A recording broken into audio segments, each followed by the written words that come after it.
listeners, a very good morning to all. I'm Dr. Shagufta Khan from School of Electrical, Electronics and Communication Engineering. So today in this lecture we'll discuss about introduction of HVDC system. This topic comes under the subject facts and HVDC. Evolution of the power system. So as we know, in the power system network, a basic power system network consists generator, load and the transmission line through which the power is transmitting. Now in late 1870s, the commercial use of the electricity was there. In 1882, the first electric power system, which includes, that is, generator, cable and fuse, that was designed by the Thomas Edison. And that time the low voltage DC voltage level was only the 110 volt, and underground cable used to distribute the power to consumers. At that time 59 consumers were benefited, and the load that time was only the incandescent lamps. So in 1984, motors was invented by the Frank Sprague. After the invention of the motors, so electricity demand was increasing. So in 1886, some limitation of DC was observed, that is high losses and voltage drop, and the transformation of voltage required. The transformer and AC distribution, it was developed by William Stanley of Westinghouse.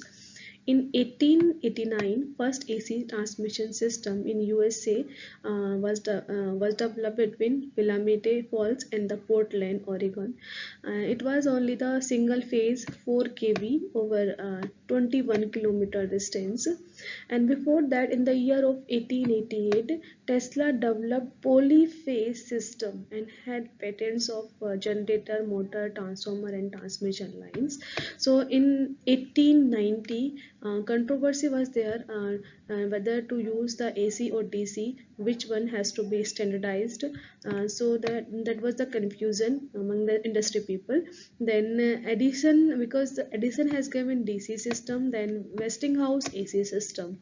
After that, after some years, what happens, the development of transformers was there, then the generators and motor that was working on the AC system. So in because of the transformer, there was the voltage level can be easily increase up or down. And then in 1893, first three-phase line 2.3 kV and 12 km in California was developed. After that, the voltage level was increasing year by year. So in 1920, that is 165 kV voltage. Then 1923 230 kV. This is the transmission line voltage. So in 1935, because of the good features in the transformer, so we can have the high voltage transmission also. So for that purpose, year by year the voltage level was increased. So in 1935 to 87 kV, then 1953 330 kV, then 1965 500 kV, and then up to 990, that was the 1100 kV. That voltage level, as it was increased, so there are some standard voltage based on the level of the voltage they have described in terms of high voltage line and the extra high voltage line. So in case of the high voltage line, they have considered the voltage level, that is 115 kV, then 138 kV, 161 kV and 230 kV. And in extra high voltage line, and the voltage was considered, that is 345 kV, 500 kV and 765 kV. And for the interconnection of AC system, there actually two different AC systems has to interconnect, and they are operating at different frequencies. So we need fixed frequencies, like to connect both the system, we have to synchronize both the system in terms of the frequency. So 60 Hertz US and Canadian countries has standardized the frequency, Then 50 hertz, Europe and Asia countries, they have standardized the frequency to transfer the power from one country to the other country, because when the power is transmitting to in AC form, so both the areas, sending area or the receiving area, have to connect at the same frequency. That is called the synchronization. So in AC transmission, synchronization is needed. So the HVDC transmission was designed by a French engineer, and simultaneously AC system was also developing that time. So in between 1880 and 1911, 11 system were installed in Europe. Then in 1906, that is prominent was the Montreux to Lyons, France, which comprises 180 kilometer distance, in which the 4.5 kilometer was underground distance, and 4.3 megawatt was the power rating, and 57.6 kV voltage level, and that is the 75 ampere current. Then what was the features, like DC series generators were used, then constant control current mode was used for the transmission. So in 1920, that was a mechanical converter polyphase transformer were developed. So due to that transformer and polyphase transformer, again the AC system was dominating that time. And then in 1938, all the system were dismantled, because in DC system we need frequent maintenance. So all the system were working on the AC system, because in DC system we need frequent maintenance, and cost also not that much effective that time. So again AC revolution back till 1950. In the year of 1950, mercury arc valves, bulky converter, you can say, it was possible to convert AC to DC. Then in 1954, first HVDC system between Sweden and Gotland Island was commissioned by cable. Then conversion carried out by mercury arc rectifier. Again people think about DC transmission because of the limitation in AC transmission. So from that time the DC is on demanding the limitation of high voltage AC transmission. So when we are transferring the AC supply through the transmission line, so there is a role of the reactive power also. So there will be the reactive power loss, which we have to focus when we are transmitting the AC power. Then the stability issue is also there. Then the current carrying capacity. So in case of the AC transmission, the current carrying capacity of the conductor, we have to actually go through the limitation, whatever the limitation of the current carrying capacity we have to include when we are transmitting the power to the AC transmission. Then skin effect, the whole due to the skin effect, the whole current pass through the circumference of the conductor. So there is we are not using the we are not having the effective use of the conductor to pass the current. So that due to that we face some losses. So that is due to the skin effect. Then Ferranti effect, even in case of the lightly loaded condition or in long transmission line, what happens, the receiving side voltage is increased. Due to that, we may face the problem of the reverse of the power flow, because receiving end side voltage is increased from the sending end side voltage. So that this we can face in AC system.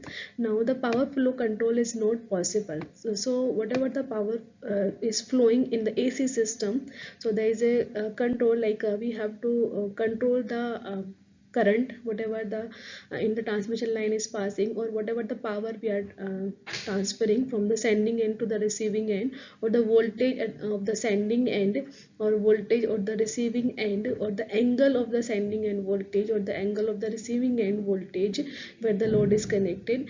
So we have to actually control the power, voltage and current of the transmission in case of the transmission system. So that AC transmission system, so we that time actually in AC system we use the FACTS devices, that is flexible AC transmission system. So what we use different controllers to control the voltage, current and power, or bus angle voltage. So we use bulky controllers to control the power flow in the transmission line.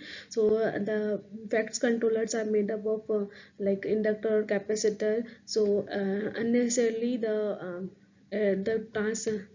we got the bulky system in case of the AC transmission system.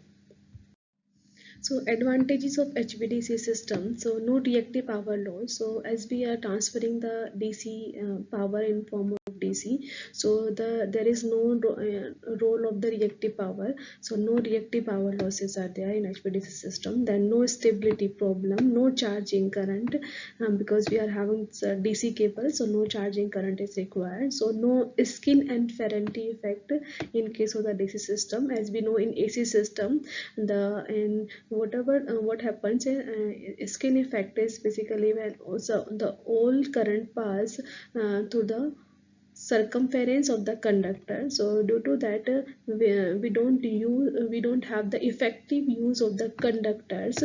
There is a effect we observe in AC system. Then the Ferranti effect in case of the light loaded condition of the long transmission line. What happens, the sometimes due to the capacitive effect, the whatever the receiving end voltage increased, due to that we may face the problem of a reverse power flow.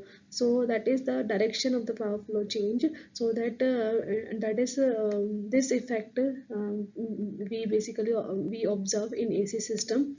And power control is possible. So in HVDC system, as we have the rectifier and the inverter, at the sending end we have the rectifier, and the receiving end we have the inverter. So by using the controllers of the converters, we are able to control the parameters in HVDC system. So as such, the power control is possible in case of the HVDC transmission. But in case of the AC transmission, what we have to control the parameters in the transmission system in AC system, so we use flexible AC transmission FACTS controllers.